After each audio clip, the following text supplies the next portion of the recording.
নমস্কার। কথার আজকের পর্বে রিভিউ নিয়ে বাংলা সিরিয়াল সমাচার তোমাদের সামনে চলে এসেছে। শুরুতেই দেখতে পাচ্ছি যে কথাকে নিয়ে সবাই মিলে পুরো কায়দা কানুন টিম খুব আনন্দ করছে, একদম নাচ গান হই হুল্লোড় করছে। কথাও খুব আনন্দ পাচ্ছে আর মনে মনে ঠাকুরের কাছে প্রার্থনা করছে, হে মা আনন্দী, যাতে এইরকমই সবটা স্বপ্নের মতো হয়, যাতে কোনো রকম বাধা বিপত্তি কিচ্ছু না আসে, সব কিছু যাতে ভালো হয়। ওদিকে জুনি বলছে কথার পেটে মাথা দিয়ে যে এই যে জুনিয়র, তুমিও আজ থেকে কিন্তু কায়দা কানুনের মেম্বার। হ্যাঁ, ঋতু বলছে কান দিয়ে এই হ্যাঁ বললো হ্যাঁ বললো। অগ্নি বলছে এইভাবে হয় না, এইভাবে হয় না, কথাই তো বলছিল এখন নাকি শুনতে পাবে না 5 মাস না হলে। তখন বলছে জুনি মজা করে বলছে হ্যাঁ হ্যাঁ, আমাদের মাসিদের কথা ঠিক শুনতে পাবে, তোমার কথা পাবে না। বলে এই না, এরকম হয় না। এবার কিন্তু অগ্নি পেটে কান দিয়ে বলছে আর কি যে এই কিডো, আমি কিন্তু best father of the world আর তোমার মা কিন্তু best mother of the world, কথা হ্যাঁ, এইভাবে বলছে। তখন এদিক থেকে ছোটকা বলছে হ্যাঁ পাপা। তখন অগ্নি বলছে এই মজা হচ্ছে মজা হচ্ছে। তো এইরকম খুনসুটি চলছে সবার মধ্যে আর কি। এবার দেখা যাচ্ছে ঘরে কথা আর অগ্নি একসাথে আছে। তো কথা তো অগ্নির ঘাড়ে মাথা রেখে শুয়ে আছে। তো অগ্নি বলছে আচ্ছা আমাকে একটা কথা বলতো, কিডোর সাথে আমি কিভাবে কথা বলবো? তখন কথা বলছে কিডো, এই কেমন জুতোর মতো নাম, এইগুলো নামে ডাকবেন না। বলে আরে শোন, তোরা যেরকম বাবা সোনা মনা ধনা করে ডাকিস না, তো ইংরেজিতে বেবিদের কিডো বলে।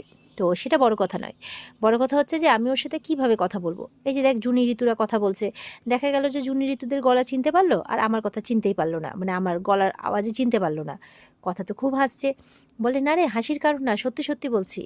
তখন কথা বলছে আচ্ছা বাবা ঠিক আছে, আমি আমার কথা ফিরিয়ে নিলাম, আপনি কথা বলতে পারবেন। বলে তাই, ঠিক আছে তাহলে আমি একটু কথা বলি। এই বলে কথার পেটে হাত রেখে এবার কথা বলছে কিডো, আমি তোমার ড্যাডি। ড্যাডি শুনে এবার ঘাবড়ে যেও না কিন্তু, মানে আমি তোমার বেস্ট ফ্রেন্ড হব, আমি তোমার বন্ধু হব। বলছে তুমি কি ঘুমাচ্ছ? তো আমি কিন্তু তোমার বেস্ট ফ্রেন্ড হব, তাহলে তুমি বলো তুমিও আমার বেস্ট ফ্রেন্ড হবে। কথা বলছে ওর হয়ে বন্ধুত্বের হাতটা আমি বাড়ালাম। তো বলছে দেখো, তুমি বড় হলে না, তোমার মা কিন্তু অনেক কিছু বলবে যে এই এটা খাবে না, এই সেটা খাবে না, এই শাক পাতা খাবে, এই এটা ওটা, কিন্তু তুমি কিন্তু একদম শুনবে। কথা চলে আসে সামনে, বলে শুনবে শুনবে, অবশ্যই শুনবে, কিন্তু মাঝে মধ্যে কথা বলছে ফাঁকিও দেবে, তাই তো? বলে হ্যাঁ, মাঝে মধ্যে আমরা চিকেন রান্না করে খাবো, গ্রিল চিকেন, মাংস কষা, এইসব খাবো, খুব এনজয় করব। আসলে সবাই তো এভির রান্না খেয়ে খুব নাম করে, আমি জানতে চাই যে কিডো কি বলে তার ড্যাডির হাতে রান্না খেয়ে। কিডোর সাথে আমরা অনেক সময় স্পেন্ড করব, আমি ফুটবল খেলতে যাব, কফি ডেটে যাব, অনেক কিছু করব, অনেক কিছু। বলছে আমরা অনেক বেড়াতে যাব, মাকেও মাঝে মাঝে নিয়ে যাব। কথা চোখ দেখাচ্ছে, বলে না না, নিয়ে যাব তো, নিয়ে যাব তো, আমি পৃথিবীর সব থেকে ভালো বাবা হয়ে দেখাবো। তখন কথা বলছে আপনি তো পৃথিবীর সব থেকে ভালো স্বামী। আর কথাই বলে যারা ভালো স্বামী হয় তারা ভালো বাবাও হয়। অগ্নি বলছে তাহলে সেই অর্থে তো তুইও খুব ভালো মা হবি, দেখিস আমরা খুব ভালো থাকবো, আমি তুই কিডো। এবার দেখা যাচ্ছে জুনি সবার জন্য ঘোল নিয়ে এসেছে। তো ছোটকা বলছে এটা তো কথার খাওয়ার কথা, আবার সবার জন্য কেন? তখন বলছে কথা বলে দিয়েছে যে কথা একাই খাবে না, সবাই খেলে তবেই খাবে। তখন ঠাম্মি বলছে এই হলো আমার কথা মা, একটা না একটা কাণ্ড বাঁধিয়েই ছাড়বে। এই বলে সবাইকে ঘোল দিচ্ছে। তো দাদান বলছে সে আর কি কাণ্ড ঘটাচ্ছে, কাণ্ড ঘটাচ্ছে তো আমাদের পাচক, দেখবো সে কতটা রেসপন্সিবল বাবা হতে পারে। তখন সেখানে কথা আসে আর বলে পাচক মশাই খুব ভালো বাবা হবেন, আমার এটাই মনে হয়। তখন অগ্নি বলছে মনে হয় আবার কিরে, আমি হব, অবশ্যই হব। বলছে দাদানকে শুনিয়ে এবার শুধু ঠকঠক করে লাঠি বাজিয়ে অর্ডার ছুড়লেই তো আর ভালো বাবা হওয়া যায় না। তখন বলছে এই ছোকরা খবরদার, কিন্তু বলে দিলাম আমি যথেষ্ট সাকসেসফুল বাবা হয়েছি, যথেষ্ট ভালো মানুষ করেছি সন্তানদের। বলে হ্যাঁ হ্যাঁ, কত ভালো মানুষ করেছো তা তো দেখেইছি, যে একদম বাবার সামনে গিয়ে কথা বলতে ভয় পাই। এই বলছি ইনক্লুডিং ছোটকা, এরকম পেরেন্ট হয়ে কী লাভ বলুন? কথা বলছে শুনুন, সেই সময়টা এরকমই হতো। অগ্নি বলছে এই তুই থাম তো, ওল্ডিজের মতো কথাবার্তা, মনে হচ্ছে সেই সময়টাতে তুই ছিলি, সব কিছু দেখেছিলি। তখন ঠাম্মি বলছে না না, কথা মা কিন্তু একটা কথা ঠিকই বলেছে, সেই সময় এরকমই হতো। তবে তার সাথে একটা কথাও ঠিক যে তোমাদের এই দাদান একটু বেশি কঠিন মানুষ ছিলেন। অগ্নি বলছে এই দেখলি কথা মিলে গেল, বললাম না। ওখানে এবার প্রত্যয় আসে, একদম সেলফি স্টিক নিয়ে, একদম ক্যামেরা পুরো সেট করে দিয়েছে। তো বলছে যে আজকে নাকি একটা ভিডিও করবে, পরিবারের সবাই এসে একে একে বাচ্চার জন্য কিছু একটা মেসেজ দেবে। তো ঠাম্মি বলছে না না দেখো, আগে বাচ্চাকে ভূমিষ্ঠ হতে দাও, তারপর এইসব করো, আমার কিন্তু এইসবে মত নেই, আগে থাকতে কোনো কিছু করতে হয় না।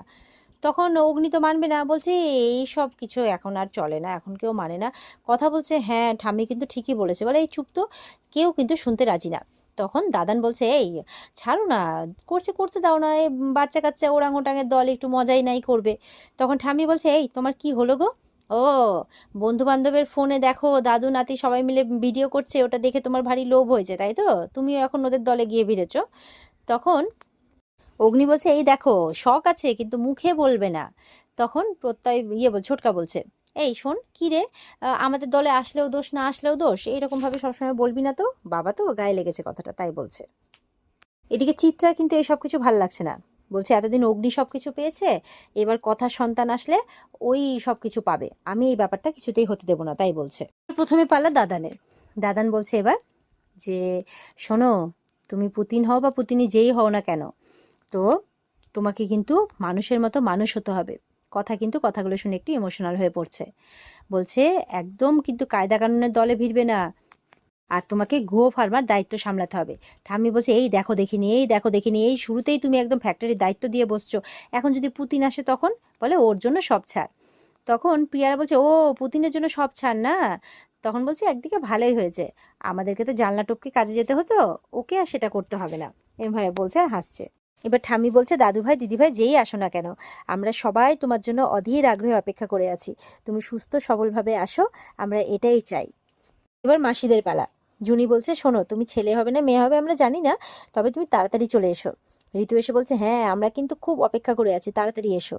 এই বলে প্রত্যয় বলছে তোমাদের হয়ে গেছে হয়ে গেছে। এবার আক্কির পালা। আক্কি বলছে hello kiddo, we are very very excited, you just come. আমাদের পরের জেনারেশন, আমরা পাল্টে যাবো রে, তোর জন্য আমরা ভালো হিউম্যান, ভালো ভালো হয়ে যাব, আরো ভালো হয়ে যাব।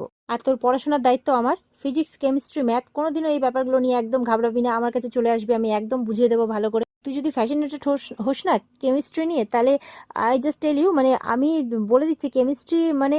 প্রত্যয় চলে এসছে কিন্তু পাশ থেকে। প্রত্যয় বলছে কেঁদে ফেলিস না ভাই। বলে কি হচ্ছে, কথা বলছি তো। বলে কেঁদে ফেলিস না ভাই, কেঁদে ফেলিস না, যা যা যা, নতুনকে সুযোগ করে দে যা। আর সবাই হো হো করে হাসতে শুরু করেছে। এবার পিসিয়াকে নিয়ে এসছে, ভেরি স্পেশাল গেস্ট। বলছে নাও বলো। তখন বলছে যে শোনো সোনা, তুমি যেই হও না কেন, তুমি তাড়াতাড়ি চলে এসো, আমি প্রথমবার ঠাম্মি হব, তুমি তোমার ওই মিষ্টি আধো আধো কণ্ঠস্বরে আমাকে ঠাম্মি ঠাম্মি বলবে, আর টলতে টলতে এসে আমাকে জড়িয়ে ধরবে, আমি সেই অপেক্ষায় রইলাম। পিসিয়ার কথা শুনে সবাই একটু ইমোশনাল হয়ে পড়ছে। তারপর বলছে আর চিন্তা করো না, কেউ যদি তোমাকে কিছু বলে না, তাহলে আমি ডালের কাটা নিয়ে সবার মাথায় ভেঙে, মানে মাথা ভেঙে দেবো একেবারে, বলে দিলাম। তখন প্রত্যেক বলছে আচ্ছা আচ্ছা হয়ে গেছে হয়ে গেছে। বলছে এই যে সে পিসি ঠাম্মি নয়, ডালের কাটা পিসি ঠাম্মি। তখন বলছে যাও হয়ে গেছে, আর বলতে হবে না। এবার প্রত্যয় ডাকছে ছোটকাকে, যে এমন একজন মানুষ যে আমাদেরও বন্ধু তোমারও বন্ধু হবে। তখন ছোটকা বলছে আমি কি বলবো রে, আমার তো আর বাবা হওয়া হলো না, তো সেই দুঃখটা মানে মনের মধ্যে চেপে রাখতে হয়, কি আর করা যাবে বল। তবে এখন বোধহয় সেটা ভোলার সময় হয়েছে না বল, আচ্ছা ঠিক আছে আমি বলছি। এই বলে বলতে যাচ্ছে, সে তোমার জন্য আমি প্রথমবার দাদু হতে চলেছি, আমরা সবাই খুব আনন্দে আছি, তুমি কবে আসবে সেই অপেক্ষায় আছি। তুমি আসার যে আমরা কতটা আনন্দে আছি সেটা বলে বোঝানোর ভাষা নেই আমাদের কাছে। বলছে আমাদের যে এই আনন্দটা দিয়েছে কথা আর অগ্নি, এই বলে কথা আর অগ্নিকেও ডাকছে। অগ্নি তখন মানে ছোটকাকে জড়িয়ে ধরে, কারণ ওর মধ্যে যে দুঃখটা কাজ করছে সেটা সবাই একটু হলেও যদি ভোলাতে পারে। কথা মনে মনে বলছে আমাদের আগত সন্তানকে নিয়ে শুধু আমরা নই, সবাই নিজেদের বুকে এত আবেগ চেপে রেখেছে। এমনটা ভাবতে ভাবতেই কিন্তু আজকের পর্ব শেষ হয়ে যায়। তো এই ছিল আজকের পর্বের রিভিউ। ভালো লেগে থাকলে পর্বকে লাইক কমেন্ট করে জানাতে ভুলবে না, আর আমাদের সাথে জুড়তে চ্যানেলকে সাবস্ক্রাইবটা করতে একদম ভুলবে না। এই পর্বটাকে আরও ভালো করে দেখতে হলে একদম ডিটেলসে অবশ্যই কিন্তু স্টার জলসার পর্দাতেই চোখ রাখতে হবে। দেখা হবে আগামীকালকে। ভালো থাকবে সবাই, টাটা।